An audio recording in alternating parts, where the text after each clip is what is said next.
નમસ્કાર દર્શક મિત્રો, શેર બજારમાં ગઈકાલના કડાકા પછી આજે આપણને સુધારો જોવા મળ્યો છે. આજે તમામ સેક્ટરના સ્ટોક્સમાં નવું બાઇંગ આવ્યું છે. મિડ કેપમાં બાઇંગ આવ્યું, સ્મોલ કેપમાં બાઇંગ આવ્યું છે. આખું સેન્ટિમેન્ટ માર્કેટનું આજે ચેન્જ થઈ ગયું.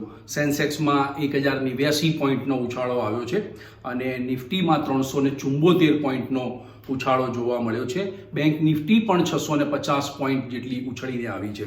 તો મિત્રો, આ તેજી પર કેટલો વિશ્વાસ મૂકી શકાય અને ટ્રમ્પનો જે ટેરિફનો જે ડર છે, એનો જે ટ્રેડ વોર શરૂ થયો છે, એ કેટલે પહોંચ્યો અને એની હવે પછીના માર્કેટ ઉપર શું અસર પડશે, તેમજ આવતીકાલે આરબીઆઈની ક્રેડિટ પોલિસી પણ જાહેર થવાની છે. તો એ બધી જ વાત આજના વિડીયોમાં આપણે વણી લેવાના છીએ. તો આજનો વિડીયો આપ અંત સુધી નિહાળજો અને હા, માર્કેટ પણ કેવું રહેવાનું છે એની પણ વાત આપણે આજના વિડીયોમાં કરવાના છીએ. તો મિત્રો, ઇન્વેસ્ટિંગ A to Z માં આપનું સ્વાગત છે. હું ભરત પંચાલ. સૌપ્રથમ જોઈએ સેન્સેક્સ અને નિફ્ટીની વધઘટ ઉપર.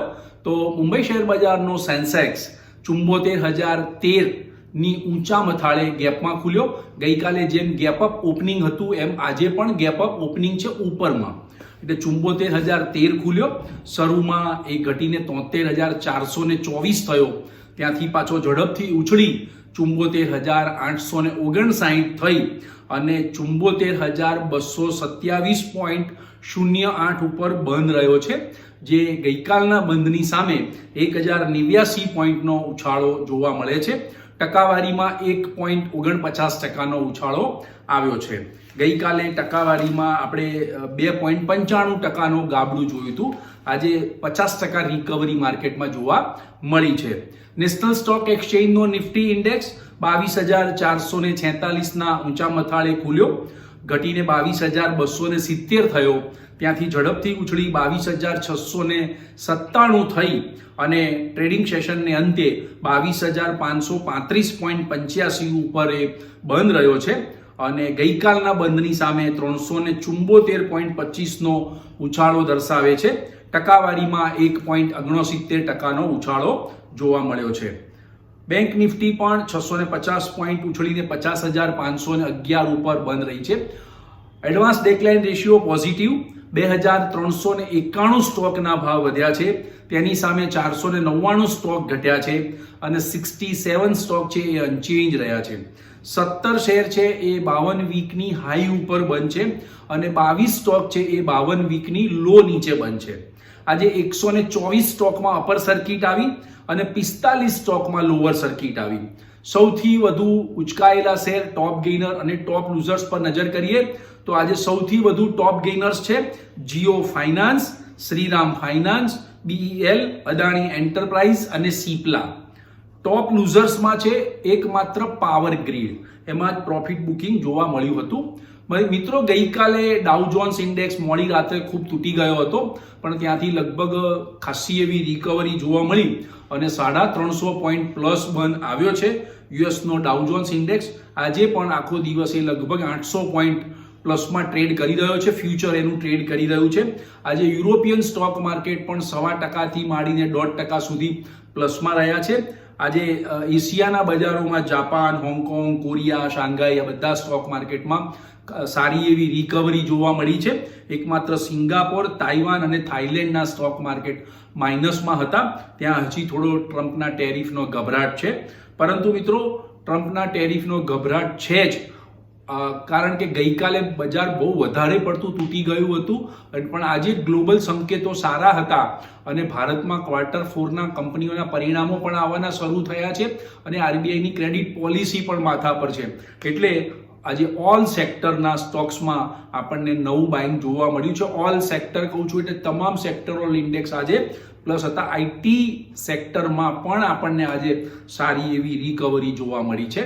મિડ કેપ ઇન્ડેક્સમાં 2.11%નો ઉછાળો છે, સ્મોલ કેપમાં પણ 2.18%નો ઉછાળો છે. મિત્રો, ગઈકાલે ચાલુ બજારે જ કેન્દ્ર સરકારે પેટ્રોલ ડીઝલના પ્રતિ લીટરે 2 રૂપિયાની એક્સાઇઝ ડ્યુટીમાં વધારો કર્યો છે, પણ મોડી રાત્રે એમણે જાહેરાત કરી હતી કે આ ગ્રાહકો ઉપર અસર થવાની નથી, માત્ર ઓઇલ કંપનીઓએ જ પે કરવાના છે. પરંતુ મિત્રો, ક્રૂડ અને બ્રેન્ટ ક્રૂડના ભાવ 4 વર્ષની નીચી સપાટીએ છે. ખરેખર તો એ પાસ ઓન કરવો જોઈએ કે પેટ્રોલ ડીઝલના ભાવ ઘટવા જોઈએ. એની જગ્યાએ સરકારે 2 રૂપિયા ડ્યુટી લઈ અને ઓઇલ કંપનીઓ પાસેથી સરકારે કમાણી કરી લીધી છે. ખરેખર તો પેટ્રોલ ડીઝલના ભાવમાં 2-2.5% ઘટાડો થવો જોઈતો હતો. બીજી તરફ એલપીજીના ભાવમાં 50 રૂપિયાનો વધારો કરવામાં આવ્યો છે. ભલે પેટ્રોલ ડીઝલના ભાવ નથી વધ્યા, પણ એલપીજીનો ભાવ 50 રૂપિયા પર બાટલાએ વધી ગયો છે. કોર્પોરેટ કંપનીઓના પરિણામો આવ્યા છે. ટાઇટન Q4નો સ્ટેન્ડઅલોન ગ્રોથ 25% વધીને આવ્યો છે.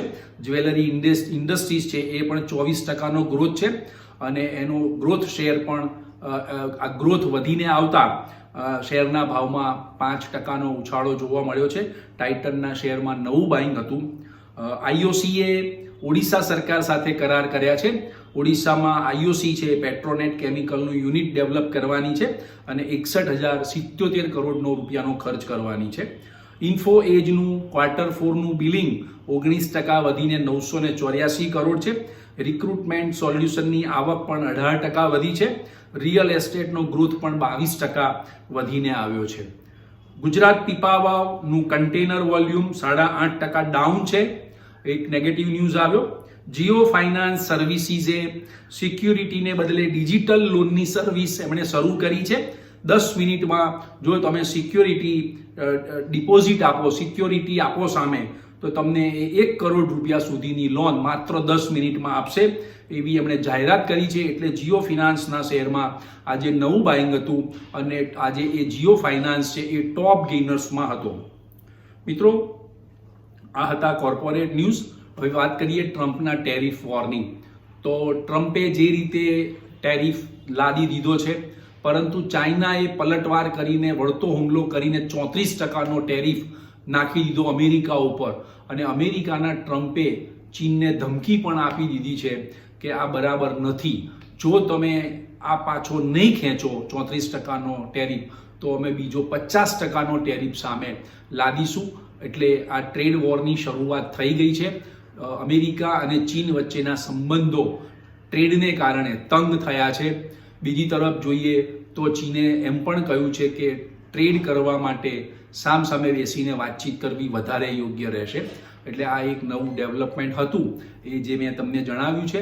પરંતુ ટ્રમ્પ આટલું બધું માર્કેટમાં લોહી લુહાણ થયા પછી પણ વ્હાઇટ હાઉસ કે ટ્રમ્પ બંને એક અથવા એલન મસ્ક પણ આટલા બધા દેખાવો પણ થયા. લગભગ 1400 રાજ્યોમાં ત્યાં આગળ દેખાવો થયા છે. દરેક દેખાવોમાં 1 લાખથી વધારે પ્રદર્શનકારીઓ હતા. એ ટ્રમ્પ અને મસ્કની નીતિના વિરોધમાં એમણે પ્રદર્શન કર્યા છે. પરંતુ ટ્રમ્પ છે એ ટસના મસ થયા નથી. એમણે આ ટેરિફની જે પોલિસી છે, એ જે એમની નીતિ છે એ એમણે ચાલુ રાખી છે. એમણે કહ્યું છે કે આ કડવી દવા છે, એટલે એ થોડી કડવી તો લાગશે, પણ લાંબા ગાળા માટે અમેરિકનોની નવી પેઢી માટે આ એક જેને કહેવાય કે સમૃદ્ધ કરનારો દેશ બની રહેશે. તો આ એમની એક નીતિની પોલિસી છે.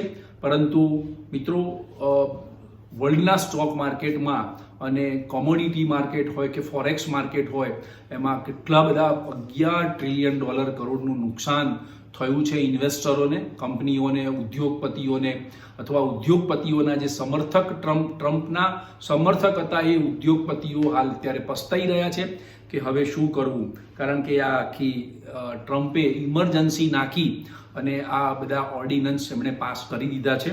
એટલે હાલ તો આ ટ્રમ્પની ટેરિફ જે નીતિ છે એ આ બધાએ સહન કરવી પડશે. જો કે ઇઝરાયલ છે, ભારત છે, વિયેતનામ છે, એ બધા હજી યુરોપિયન કન્ટ્રીઝ છે, બ્રિટન છે, એ બધા હજી અમેરિકા સાથે ટ્રેડ ડીલ કરી રહ્યા છે કે ભાઈ આપણે તો કદાચ એ ટેરિફમાં એમને રાહત મળી શકે છે. પણ આ જો ને તોની વાત છે. આગળ ઉપર શું થાય છે એ કંઈ કહેવું મુશ્કેલ છે. અને ટ્રમ્પના ટેરિફનો જે ડર છે એ કેટલા દિવસ ચાલશે એ હજી કંઈ કહી શકાય નહીં. એટલે મિત્રો, હાલ બજારમાં વેઇટ એન્ડ વોચની પોલિસી અપનાવવી એ વધારે યોગ્ય છે. હમણાં હાલ આવો મોટો કડાકો આવે ત્યારે સામે પડીને ખરીદી કરવી, અને જ્યારે આવું રિએક્શન આવે માર્કેટમાં, જ્યારે બાઉન્સ બેક આવે, જ્યારે ઉછાળો આવે, ત્યારે તમે 5% કે 10%નો ગેઇન લઈ શકો છો. સારા સ્ટોક્સમાં બાય કરવું, ફ્યુચર જેને કહેવાય કે એ ગ્રેડની કંપની, બ્લુ ચીપ કંપનીઓમાં તમે બાય કરવું અથવા મિડ કેપ સ્ટોક્સમાં બાય કરવું તો એ તમને તાત્કાલિક નફો પણ આપી જશે, પણ લાંબા ગાળાના રોકાણકાર હોય તો એમણે પોતાનું હોલ્ડિંગ જાળવી રાખવું જોઈએ. બીજી તરફ મિત્રો, આવતીકાલે આરબીઆઈની ક્રેડિટ પોલિસી, આમ તો 3 દિવસ એમપીસીની બેઠક ચાલવાની છે. 7મી એ શરૂ થઈ છે, આજે 8મી છે. કાલે બુધવારે ક્રેડિટ પોલિસીની જાહેરાત થશે. આરબીઆઈની નજર ટેરિફ, જે ટ્રમ્પે ટેરિફ નાખ્યો છે અને એના પછી ફુગાવો અને ગ્રોથ ભારતનો, આ બે ઉપર એમનું ફોકસ રહેવાનું છે. અને આરબીઆઈ શું નિવેદન કરે છે ટેરિફ પછી, કારણ કે ભારત સરકાર તરફથી તો હજી સુધી ટેરિફના મામલામાં કોઈ નિવેદન આવ્યું નથી, પણ આવતીકાલે ઈચ્છીએ કે આરબીઆઈ ટેરિફના મામલે કોઈ નિવેદન આપે. પણ શક્યતા એવી છે કે રેપો રેટમાં 25 બેઝિસ પોઈન્ટનો કટ આવે તો કદાચ એ ફુગાવાને અંકુશમાં રાખી શકે અને ગ્રોથમાં વધારો કરી શકે. એટલે મિત્રો, અને પાછું ગુરુવારે મહાવીર જયંતિને કારણે બજાર બંધ આવે છે, એટલે આવતીકાલે બજારનું ટ્રેડિંગ થશે, ગુરુવારે ટ્રેડિંગ થવાનું નથી. જેથી જે પણ તમે પોઝિશન બનાવો તે ખૂબ સમજી વિચારીને બનાવજો, પણ હાલ વેઇટ એન્ડ વોચની પોલિસી અપનાવવી એ વધારે યોગ્ય છે. માર્કેટમાં આજે જે રિકવરી જોવા મળી છે, તો ગઈકાલે માર્કેટ કેપિટલાઇઝેશનમાં 14 લાખ કરોડનું ધોવાણ થયું હતું, તેની સામે આજે માર્કેટ રિકવર થયું છે, એટલે માર્કેટ કેપિટલાઇઝેશનમાં 8 લાખ કરોડની રિકવરી આપણને 50% રિકવરી આપણને જોવા મળી છે. પરંતુ મિત્રો, આગામી દિવસોમાં એટલે કે આવતીકાલે પણ બજારમાં ધીમો સુધારો કદાચ આપણને જોવા મળી શકે, કારણ કે Q4ના પરિણામો સારા આવવાનો આશાવાદ છે અને આરબીઆઈ પણ રેપો રેટમાં 25 બેઝિસ પોઈન્ટનો ઘટાડો કરે તેવી શક્યતા છે. પણ નિફ્ટી 23,300 ઉપરનું ક્લોઝિંગ ન આવે ત્યાં સુધી હમણાં કંઈ નવું લેવું નહીં. ખાસ કરીને ફ્યુચરમાં હાલ રોકાણકારો તો તેમને જે આવા કડાકા આવે અથવા લાંબો ઘટાડો આવે એમાં એ બાય કરી શકે છે, ઇન્વેસ્ટમેન્ટ કરી શકે છે. પણ સારા સ્ટોક્સમાં ઇન્વેસ્ટમેન્ટ કરવાની, જેને ટેરિફની અસર નથી, સ્થાનિક કંપનીઓના શેરોમાં એ ખરીદી કરી શકે છે. તો મિત્રો, આજના વિડીયોની માહિતી જો આપને ગમી હોય તો લાઇક્સ કરજો, શેર કરજો, કમેન્ટ્સ કરજો અને સબસ્ક્રાઇબ કરજો. મિત્રો, શેર બજારનું રોકાણ જોખમોને આધીન હોય છે. Thank you very much.